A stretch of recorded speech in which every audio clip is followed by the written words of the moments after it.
Well, let's talk about all of that right now with Eylon Levy, former Israeli government spokesman, also host of Israel State of a Nation podcast. Very good afternoon to you, Eylon.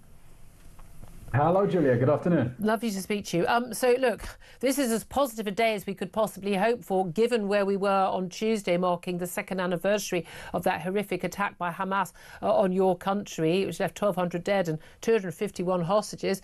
There now seems to be real hope that those hostages could be home, the ones who are still alive, or their bodies back to be buried with dignity by Monday. What's your reaction to this?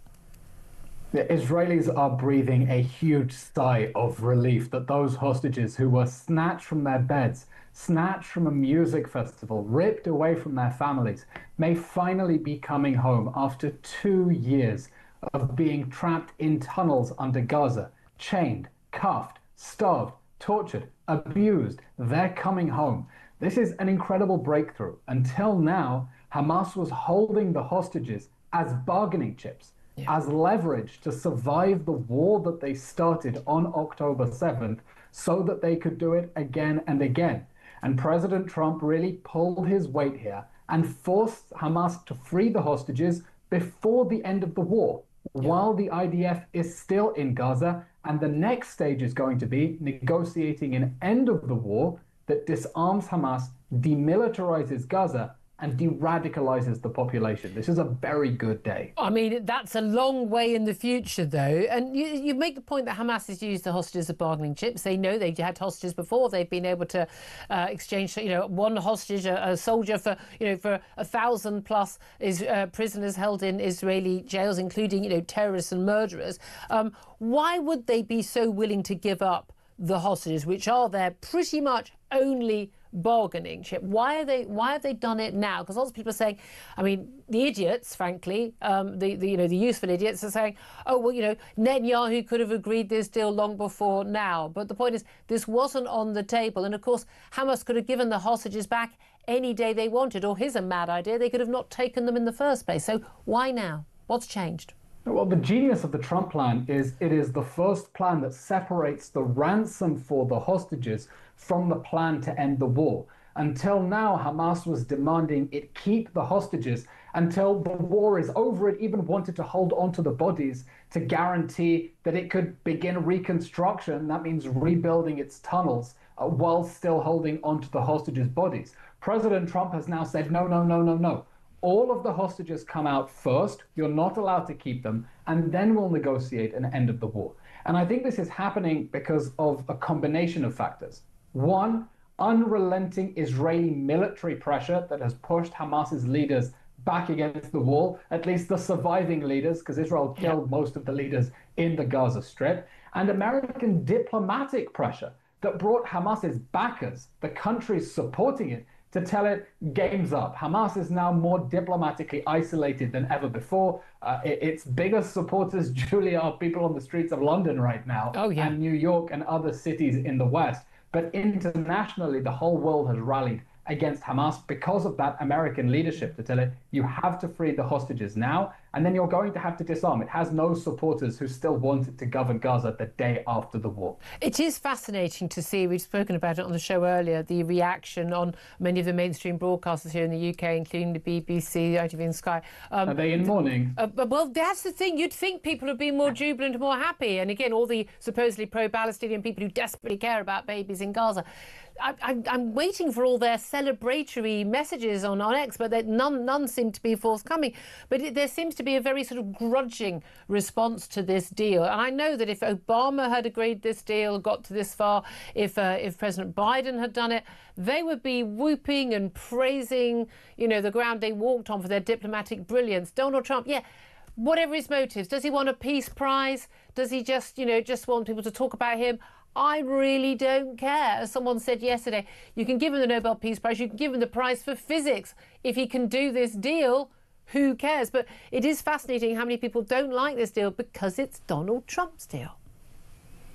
Yeah, given the prize for physics, he's really defied gravity here. But, Julia, it's got nothing to do. The reason that the pro-Palestinian movement is not happy about this deal has nothing to do with Donald Trump, and they wouldn't have reacted differently if it were President Obama. This is the fact. The October 7th massacre triggered celebrations on the streets of the West.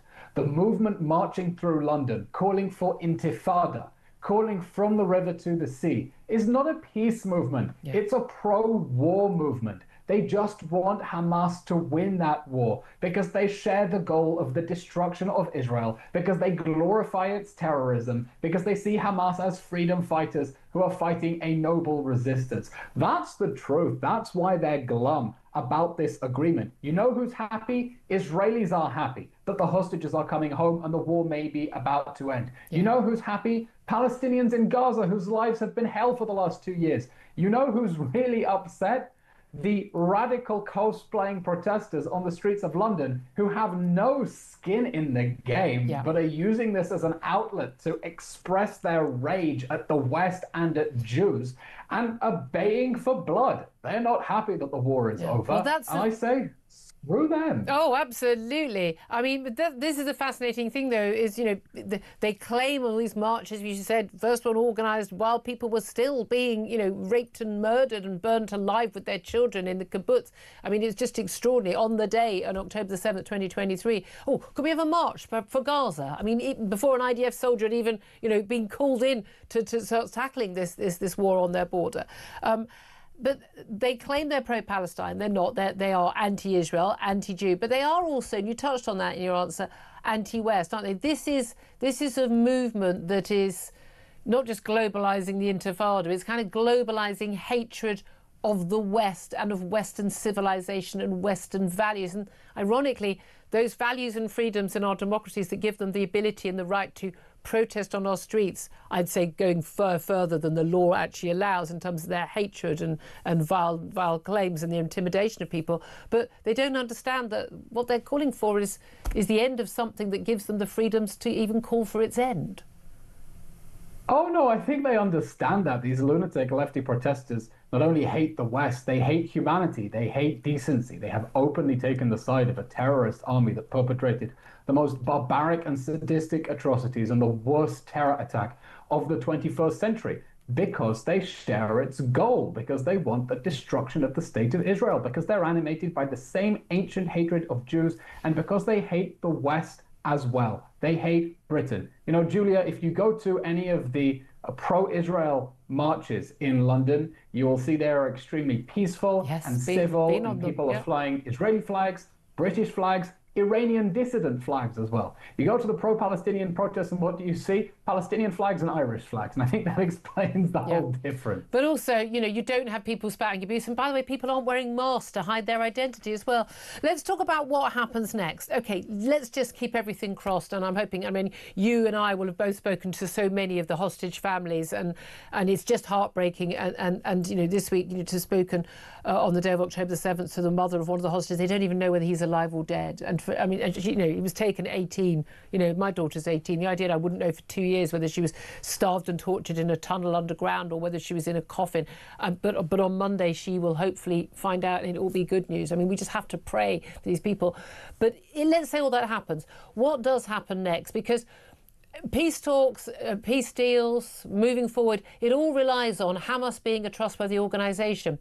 They're a brutal terrorist organisation that wants you dead, me dead, and the whole of Israel to not exist, to be pushed into the sea. So how can you have a negotiation with these people?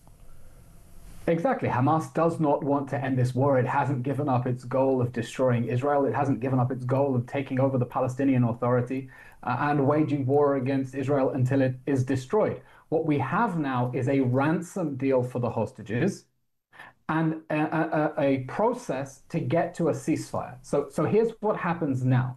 Today, the Israeli government will meet to formally approve the deal. We expect that the hostages will be out on Sunday, maybe Monday. And then negotiations will take place on how to end the war. And President Trump's 20-point plan makes clear Hamas has to decommission its weapons, its remaining tunnels have to be destroyed, its leaders are welcome to go into exile if they want, Gaza must be de-radicalized, and Israel's withdrawal from the rest of the Gaza Strip will be in accordance with the demilitarization of Gaza. No one is expecting Israel to pull back completely to the border while Hamas is still running around with rockets and tunnels. So I know lots of people, including President Trump himself, are speaking triumphantly of a peace plan. Let's temper our enthusiasm. There still needs to be global pressure on Hamas through its state sponsors, its patrons. Well, Qatar, Turkey, maybe Egypt, not granting recognition of a Palestinian state before this point. Perhaps maybe that might not have helped. But here's the thing. Hamas aren't going to give up their weapons. They might pretend to. They might kind of slink away into the darkness and just carry on mafia style, running things quiet behind the scenes. But there isn't an alternative. There isn't, I would say, there isn't a Lib Dem coalition option. There are no moderate leaders either in the Palestinian Authority currently run by Fatah or in Gaza. They're not there. They don't exist. So who is going to be doing this? The responsibility is now on Hamas and Hamas alone. No way, we're not giving up our weapons. We won't let our tunnels be destroyed. Then Israel just isn't going to withdraw from the rest of the Gaza And would they Strip. still have the backing of That's Donald the Trump? deal. Donald Trump said very clearly in press conference last week, look, if you've got to give up the hostages, and if you don't, then basically he said, Israel can do what they want, all hell will be unleashed. They have carte blanche. It's all very well saying that. Is Donald Trump going to back Israel on that? And can Israel withstand yet more of the outrageous opprobrium they're getting from the West for fighting a completely just war against terrorists on their border? I think President Trump really wants peace and he wants to end the conflict. The priority is getting the hostages out.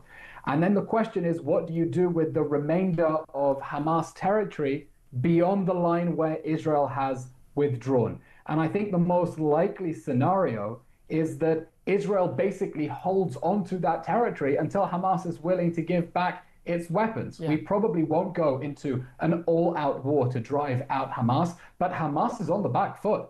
Hamas is internationally isolated. And here's the key point. World leaders need to think, how are they incentivizing Hamas? Are they empowering it? Are they encouraging it to give up power? Or are they encouraging it to dig in its heels? And Julia, it's no coincidence that no Europeans were involved in the making of this deal. They were irrelevant. They didn't help get to this deal. If anything, they sabotaged those ceasefire talks by empowering Hamas at a critical time with that nonsensical recognition of a non-existent Palestinian state. It's going to be a absolutely, a hedge of your seat few days to see what happens in the coming days. Eylon Levy, always a good to talk to you. Thank you so much for joining us. I'm hoping next time we speak to you, things will be looking more positive. Former Israeli government spokesman. He hosts the Israel State of a Nation podcast. He's a former Israeli government spokesman, but my goodness me, he still knows exactly what is going on behind the scenes. But